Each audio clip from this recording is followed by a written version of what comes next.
2024 आरो बिनि उनाव 5 मे बे साननैनि गेजेराव दुधनैनि जि मोनसे गैंग रेप इन्सिडेन्ट सानै माइनर गार्लनि सायाव आरो 5 तारिखआव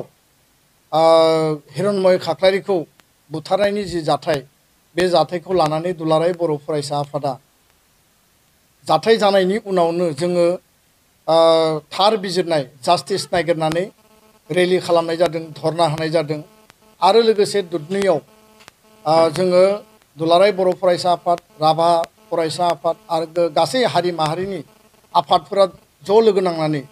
अखा जुब जुब हानाय समनि गेजेरावब्लाबो जोङो मोनसे सुबुं गौमा आरो सुबुं रेलि खालामनाय जादोंमोन आरो बिनि गेजेरजों जोङो जास्टिस नागिरनाय जादोंमोन जे जाय मेन एक्यूज जाय मेन कालप्रिट धन आली आरो लोगोसे बाहार आली रेहमान आली बिथांमोना गैंग रेप इन्सिडेन्टआव इनभल्व दङ आरो बेखायनो बिथांमोननि सायाव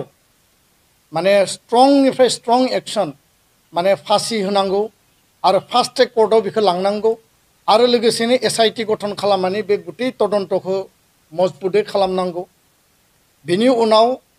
भिक्टिम परियाल हिरण्मय खाख्लारिनि नखर आरो सानै माइनर गार्ल जाय बिथांमोनखौ रेप खालामनाय जादोंमोन बिथांमोननि नखरनो कम्पेनसेसन होनांगौ हिरण्मय खाख्लारिनो 20 लाख थाखा आरो बे भिक्टिम परियाल रेप खालामजानाय नखरनो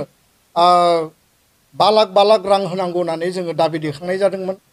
किन्तु दिनै एप्रिल माने मे दाननि 3 आरो 5 निफ्राय दिनै जुन दाननि 23 तारिख प्राय 1.5 मास आरो बे 1.5 मासनि गेजेराव जोङो आसा खालामदोंमोन मिजिं खालामदोंमोन जे आसाम सरकार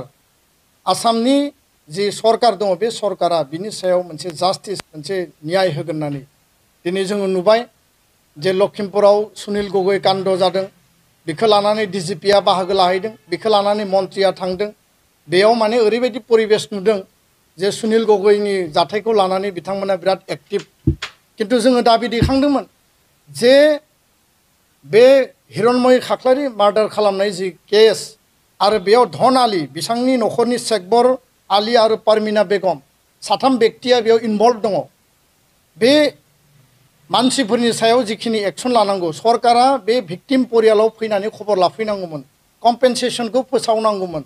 आरो बिनि न्याय बिसारनि थाखाय पुलिस आरो आइननि भाबै जिखिनि प्रक्रिया दङ बिनि सायाव फास्ट ट्रेक कर्टनि बेबस्था खालामनांगौमोन किन्तु दिनैसिम सरकारखौ आसाम सरकारखौ टु शब्द जों खोनानाय नुवाखै कुनु मन्थ्रि नखराव थाङाखै DGPआबो नखराव थाङाखै जोङो साबायखर बावदों जे गवालपारा जिल्ला प्रशासन आरो गवालपारा जिल्ला पुलिस बिफानखौ जे बिथांमोना बे साबा सुबुंखौ एरेस्ट खालामदों आरो एरेस्ट खालामनानै जेलाव हरदों किन्तु जेलाव हरनायानो साफिसियेन्ट नङा दिनै जेलाव हरबाय जेलाव हरनानै दिनै बिथांमोना बेल आपिल खालामदों जुदि मास मोनथामनि उनाव बेल गनानै आरोबाव जुदि एक्शन खालायोबा सोरखौबा बुथारोबा सोरखौबा रेप खालायोबा खारन धन आलीया थांनाय 2023 नि नभेम्बर दानाव राजमेलानि समाव आरोबाव सासे माइनर गार्लखौ माने रेप खालामदों रेप खालामनानै 3 मास जेलाव थानानै बिथाङा गबोदों गबोनायनि उनाव सेकेन्ड आरो गैंग रेप खालामदों गणधर्षण खालामदों सेकेन्ड टाइम आरो बिनि उनाव थार्ड घटनाया जाहैबाय हिरण्मय खाख्लारि आरो बिथांनि टीमा जेब्ला बिथांखौ गामियाव खबर लानो थाङो बिथांमोनखौ एटाक खालामनानै देगारजों सुनानै बिथांखौ बुथारनाय जादों दा बे सासे मानसियानो मोनथाम घटनानि माने बेजों बे मेन कालप्रिट मेन एक्यूज दा बेखायनो जोङो जि दाबि होदोंमोन आरो जोङो दुधनैनि जि रेलि बे रेलिनि समाव जों एनाउन्स खालामनानै फैदोंमोन जुदि सरकारा बिनि थाखाय जुदि राइट जास्टिस होआब्ला खबर लायाब्ला सरकारनिफ्राय जुदि कुनु पदक्षेप जायाब्ला दुलाराय बर' फरायसा आफाद बड' मादार एस'सिएशन आरो गासै जोंनि हारिनि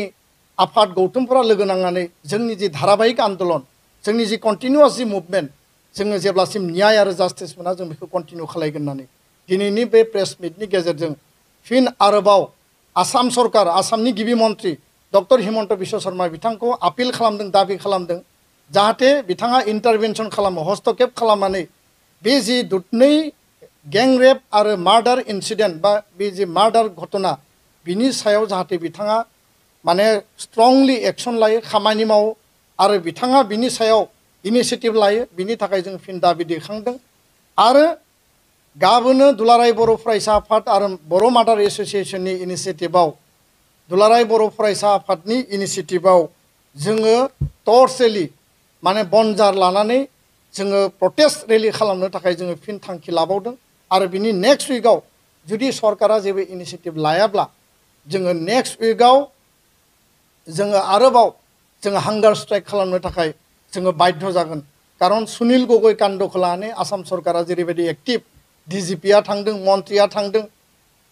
दुधनै कान्दनि सिगाङाव गुबुन गुबुन समाव आसामाव गोबां जायगायाव रेप इन्सिडेन्ट जादों मार्डार घटना जादों गें रेप इन्सिडेन्ट जादों